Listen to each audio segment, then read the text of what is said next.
डोंगरातून दगडातून चालायला येत नाही तरी पण धडपडतात, पाण्यासाठी ह्या गावासाठी प्रयत्न करतात की त्यांनी ह्या गावासाठी भयंकर त्रास काढलाय।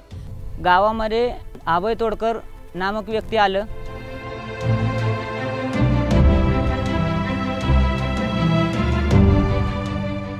या भागामध्ये पहिल्यापासूनच पावसाचं प्रमाण खूप कमी आहे आणि 2 वर्षापूर्वी गावातल्या लोकांना टँकरनं पाणी घ्यावं लागायचं उन्हाळ्यामध्ये।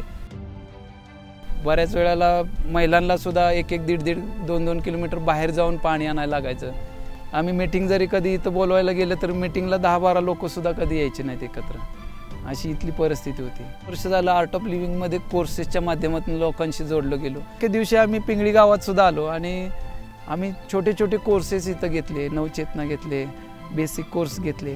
त्याच्यामुळे त्यांच्यात एक सकारात्मक ऊर्जा निर्माण झाली आणि त्यावेळेला आम्ही श्रमदान करायचं ठरवलं।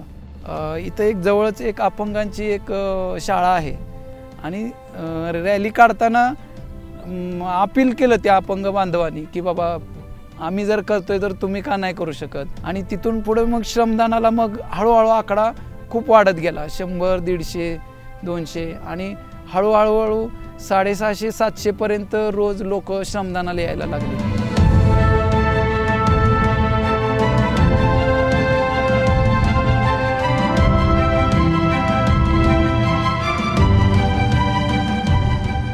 गावामध्ये आज जलसंधारणाचं पूर्ण काम झालेलं आहे। सर्व बाजूनी CCTs, कंपार्टमेंट बंडिंग, मातीनाल बंधारे।